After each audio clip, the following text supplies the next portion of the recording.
already আমি group of এনিমেলে হওক বা বাৰ্ডছে হওক বা অন্য যিকোনো বস্তুৰ গ্ৰুপ অফ বা তাক একেলগে আপুনি ক'ব পাৰিব কালেক্টিভ নাউন কি বুলি ক'ব পাৰিব কালেক্টিভ নাউন সো আপোনালোকৰ এক্সামত প্ৰশ্ন বেলেগ বেলেগ ধৰণৰ আহিব পাৰে কেতিয়াবা আপোনালোকে ক'ব যে কালেক্টিভ নাউন অফ শিপ বুলি ক'ব কেতিয়াবা আপোনালোকৰ আহিব গ্ৰুপ অফ শিপ বুলি সো আপোনালোকৰ প্ৰশ্নটো একেটাই হ'ব কেতিয়াবা আকৌ আহিব এ ডেছ অফ শিপ তেনেকুৱা টাইপৰ আহিব কালেক্টিভ নাউন তাত অপশ্যনবিলাক দিয়া থাকিব তাৰ পৰা আমি চুজ কৰিব লাগিব তেনেকুৱা ধৰণৰ প্ৰশ্ন আমি ডিছকাছ কৰিছোঁ আজি আমি ডাইৰেক্টলি গ্ৰুপ অফ বুলি ওৱানৰ ছাবষ্টিটিউশ্যন টাইপৰ কৰিবলৈ চেষ্টা কৰিছোঁ ভালকৈ চাই যাব আপোনালোকে বহুত বেছি ইম্পৰ্টেণ্ট টপিক হয় অলৰেডি আমি 30টা কুৱেশ্যন ডিছকাছ কৰিছোঁ সেইবিলাকো চাব লগতে পৰৱৰ্তী সময়ত আৰু আহিব সেইবিলাকো চাব আৰু লগতে PDF দিয়া হ'ব PDFও আপোনালোকে ডাউনলোড কৰিব পাৰিব ডাইৰেক্টলি আপোনালোকৰ ফোনত তাৰ নেক্সট প্ৰথম প্ৰশ্নটো চাওক যে গ্ৰুপ অফ শিপ ইজ কল এই প্ৰশ্নটো আহিছিলে DHS এক্সামিনেশ্যন 2018 চনতো লগতে DHS এক্সামিনেশ্যন 2019 চনতো এই প্ৰশ্নটো অহা দেখা গৈছিলে যে গ্ৰুপ অফ শিপ ইজ কল শিপৰ গ্ৰুপটো কি বুলি কোৱা হয় ইয়াৰ কাৰেক্ট আনসাৰ হৈ যাব অপশ্যন বি ফ্লক শিপৰ গ্ৰুপটো কি বুলি ক'ব ফ্লক বুলি ক'ব FLOCK ফ্লক স্পেলিং চাই যাব তাৰ নেক্সট প্ৰশ্নটো আছিলে যে group of cows are called group of কাউজে হওক লাগিলে কেটেলে হওক লাগিলে কাইনে হওক লাগিলে এলিফেণ্টছে হওক গ্ৰুপ অফ কাউজ প্ৰশ্নটো আহিছিলে 2022 চনৰ লখিমপুৰ মেডিকেল কলেজত আৰু লগতে গ্ৰুপ অফ এলিমেণ্টছটো যোনটো আমাৰ টেকনিকেল এক্সামিনেশ্যন যোৱা কেইদিনমানৰ আগত হৈ গৈছিলে গ্ৰেড 3 কাৰণে DHS এক্সামিনেশ্যনৰ আণ্ডাৰত তাত আহিছিলে group of elements R call so important হয় ইয়াৰ কাৰেক্ট আনসাৰ হৈ যাব আপোনালোকৰ অপশ্যন বি হাৰ্ট লাগিলে কাউছে হওক কেটেলে হওক কাইনে হওক লাগিলে এলিফেণ্টছে হওক তাৰ গ্ৰুপটোক ক'ব হাৰ্ট বুলি বা যদিহে কালেক্টিভ নাউন বুলি আহে কালেক্টিভ নাউন বুলি আহিলে আমি একেই আনসাৰ চুজ কৰিম কাৰণ একেটাকে বুজাব হাৰ্ট তাৰ নেক্সট আছিলে a group of girls or ladies বা গাৰ্লছৰ গ্ৰুপটো কি বুলি কোৱা হ'ব ইয়াৰ কাৰেক্ট আনসাৰ হৈ যাব আপোনালোকৰ অপশ্যন এ বেবি যিবিলাক আপোনালোকে প্ৰনাউন্সিয়েশ্যন কৰে a group of girls or ladies is called bevy অৰ্থাৎ অপশ্যন এটো কাৰেক্ট আনসাৰ হৈ যাব তাৰ নেক্সট আছিলে group of crows are called crow' কাউৰীৰ গ্ৰুপটো কি বুলি কোৱা হয় আপোনালোকে নিশ্চয় গম পায় ইয়াৰ নামটো একেবাৰে ইউনিক হয় মাৰ্ডাৰ বুলি কোৱা হয় group of crows are called murder ঠিক আছে অপশ্যন বি টো কাৰেক্ট আনসাৰ হৈ যাব তাৰ নেক্সটটো আছিলে এ পেয়াৰ অফ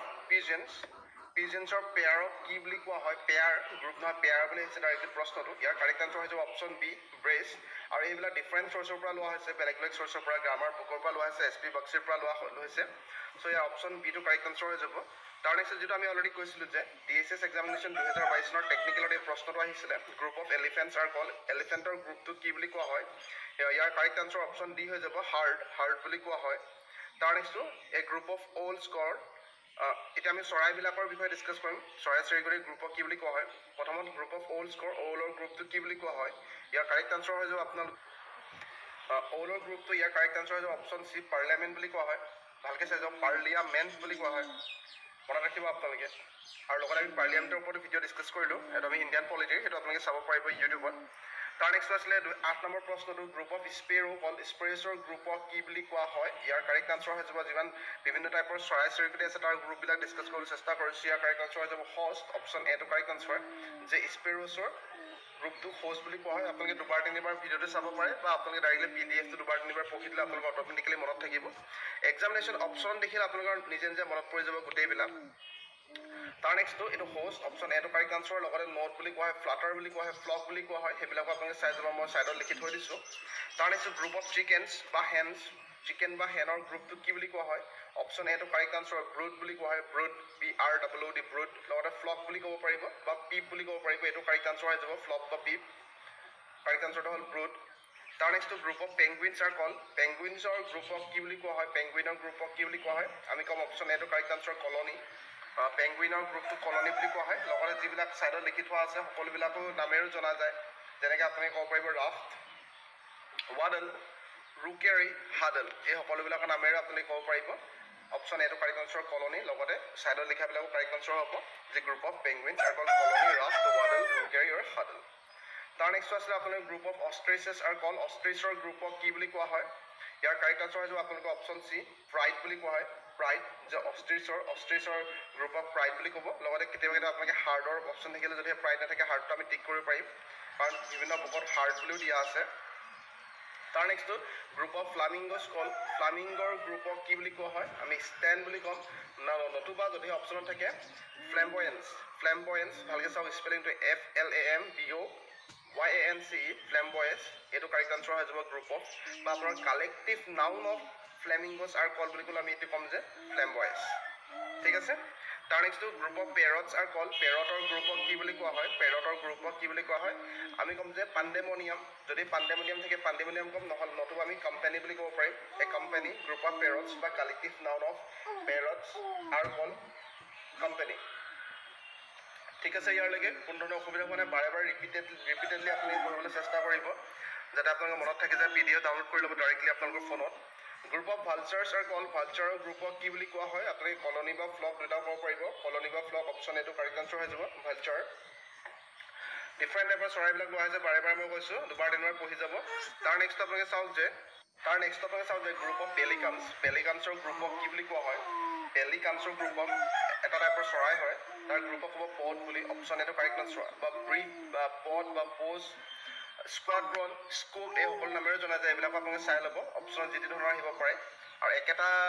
নামেৰে বিভিন্ন ধৰণৰ কালেক্টিভ নাউন বুজায় বিভিন্ন ধৰণৰ চৰাই চিৰিকটি জীৱ জন্তু গতিকে ভালকৈ আপোনালোকে চাই যাব অপশ্যন এইটো correct answer the collective noun of pelicans called pod তাৰ নেক্সট হৈছিলে 16 নম্বৰ কালেক্টিভ নাউন অফ ষ্টৰ্কছৰ কালেক্টিভ নাউনটো কি বুলি কোৱা হয় অপশ্যন এইটো কাৰেক্ট আনচাৰ হৈ যাব মাষ্টাৰিং ষ্টৰ্কছৰ কালেক্টিভ নাউনটো মাষ্টাৰিং বুলি কোৱা হয় তাৰ নেক্সট হৈছিলে 17 নম্বৰ প্ৰশ্ন যে কালেক্টিভ নাউন অফ ইগলছৰ কালেক্টিভ নাউনক কি বুলি কোৱা হয় ইগলৰ কালেক্টিভ নাউনৰ চৰাই চিৰিকটিৰ বিষয়ে পঢ়ি আছোঁ কালেক্টিভ নাউনৰ ইগল বা group of eagles are called convocation option এইটো কাৰেক্ট আনচাৰ কনভকেশ্যন ঠিক আছে ইগলৰ লগত ৰিলেট কৰি ল'ব কনভকেশ্যন তাৰ নেক্সট আছিলে 18 নম্বৰ কালেক্টিভ নাউন অফ ডবছৰ কালেক্টিভ নাউনক কি বুলি কোৱা হয় অপশ্যন এইটো ডোল বুলি কোৱা হয় কোড বুলি কোৱা হয় ফ্লাইট বুলি কোৱা হয় বেবি বুলি কোৱা হয় আপোনালোকে চাই যাব অপশ্যন এইটো কাৰেক্ট আনচাৰ তাৰ নেক্সট কালেক্টিভ নাউন অফ গুচণ্ডাৰ্ছৰ কালেক্টিভ নাউনটো কি বুলি কোৱা হয় ইয়াৰ কাৰেক্ট আনচাৰ হৈ যাব option A to doping of goosanders বুলি কোৱা হয় the collective noun of goosanders is doping ঠিক আছে তাৰ নেক্সট আছিলে 20 নম্বৰ কালেক্টিভ নাউন অফ কৰ্মৰেটছৰ কালেক্টিভ নাউনক কি বুলি জনা যায় অপশ্যন এইটো কাৰেক্ট আনচাৰ হ'ব ফ্লাইট কৰ্মৰেটছৰ গ্ৰুপ কালেক্টিভ নাউনটো হৈ যাব ফ্লাইট বা ফ্লাইটৰ হ'লে আমি ব্যৱহাৰ কৰিব পাৰিম গাৰ্ল যিটো লিখি দিয়া আছে চাইডত চাওক GULP ঠিক আছে অপশ্যন এইটো কাৰেক্ট আনচাৰ তাৰ নেক্সট আছিলে যে 21 নম্বৰটো কালেক্টিভ নাউন অফ ফেলকনছৰ কালেক্টিভ নাউনটো কি বুলি কোৱা হয় ফেলকনছ অপশ্যন এইটো কাৰেক্ট আনচাৰ হ'ব কাষ্ট বা কেটল বা কল্ড্ৰন যি থাকে কাষ্ট কেটল কল্ড্ৰন যিবিলাক সম্ভৱ হয় মই চাইডত লিখি দিছোঁ কালেক্টিভ নাউন অফ ফেলকনছ বিভিন্ন ধৰণৰ চৰাই চিৰিকটিৰ বিষয়ে পঢ়ি আছোঁ কালেক্টিভ নাউনটো বা গ্ৰুপ অফ বিভিন্ন ধৰণৰ চৰাই চিৰিকটি কি নামেৰে জনা যায় এটা আছিলে ফেলকনৰ কালেক্টিভ নাউনটো হৈ যাব কাষ্ট ঠিক আছে ফেলকনৰ কাষ্ট তাৰ নেক্সট আপোনাৰ 22 নম্বৰটো চাওক যে কালেক্টিভ নাউন অফ গাৰ্লছৰ কালেক্টিভ নাউনক কি বুলি কোৱা হয় অপশ্যন এটো কাৰেক্ট আনচাৰ হৈ যাব colony A colony of girls বুলি কোৱা হয় বা গালেৰী ফ্লটিলা স্কেভেনগিং এই সকলোবিলাক হয় আপোনালোকে চাই যাব তাৰ নেক্সট আছিলে গ্ৰুপ অফ নাইটিংগেলছ কল নাইটিংগেলৰ গ্ৰুপক কি বুলি কোৱা হয় ইয়াৰ কাৰেক্ট আনচাৰ হৈ যাব ৱাটছ বুলি কোৱা হয় গতিকে অপশ্যন এটো কাৰেক্ট আনচাৰ গ্ৰুপ অফ নাইটিংগেলছ বা ডাইৰেক্টলি আপোনাৰ কালেক্টিভ নাউন অফ নাইটিংগেলছ ক'লেও আমি ৱাটছ বুলি ক'ম অপশ্যন এটো কাৰেক্ট আনচাৰ মনত ৰাখিব ৰিলেট কৰি ল'ব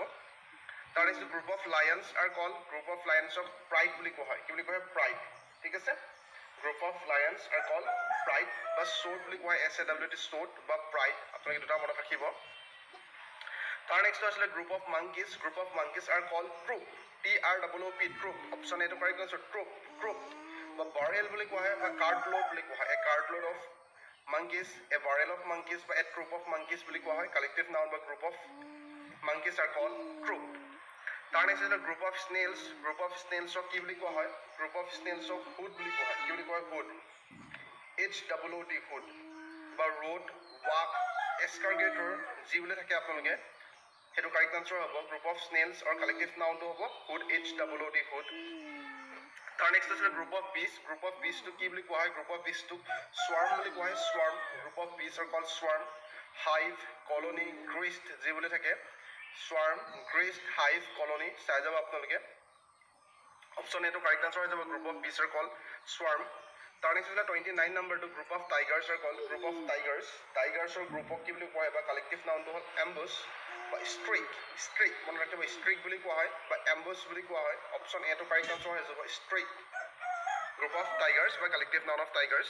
আজিৰ লাষ্ট প্ৰশ্নটো 30 নম্বৰ প্ৰশ্নত আজি লাষ্ট প্ৰশ্ন গ্ৰুপ অফ বেটছৰ গ্ৰুপটো কি বুলি কোৱা হয় বেটছৰ গ্ৰুপটো কলড্ৰন বুলি কোৱা হয় কলড্ৰন অপশ্যন এটো কাৰেক্ট আনসাৰ বেটছ কলড্ৰন বি পিছত চি আহিছে সেনেকৈ মনত ৰাখিব পাৰিব কলড্ৰন বুলি কোৱা হয় ঠিক আছে অপশ্যন এটো কাৰেক্ট আনসাৰ আজি আমি 30টা কুৱেশ্যন ডিসকাস কৰিলো গ্ৰুপ অফ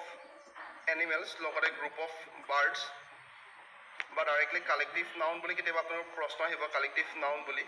সো আপোনালোকে ভালকৈ চাব পিডিএফটো বাৰে বাৰে পঢ়িব সো এইবিলাক ওৱান ৱৰ্ড সাবস্টিটিউশন কুৱেশ্যন হয় ডাইৰেক্টলি আপোনালোকে মুখস্থ কৰিব লাগিব তাত বুজিবলৈ বিশেষ নাথাকে যিমানে পঢ়িব সিমানে মনত থাকিব বিভিন্ন সোৰ্সৰ পৰা লোৱা হৈছে বাকি সদায় শুভেচ্ছা জ্ঞাপন কৰিছো ভালকৈ প্ৰিপাৰেচন চলাই যাওক কম্পিটিশন টাফ হ'ব ডেফিনেটলি কুৱেশ্যন কি আহিব কোনেও নাজানে আপুনি নাজানে মই নাজানো গতিকে আমি ভালকৈ সকলোৱে পঢ়িব লাগিব প্ৰিপাৰেচন ভালকৈ চলাব লাগিব বাকি শুভেচ্ছা জ্ঞাপন কৰিছো ধন্যবাদ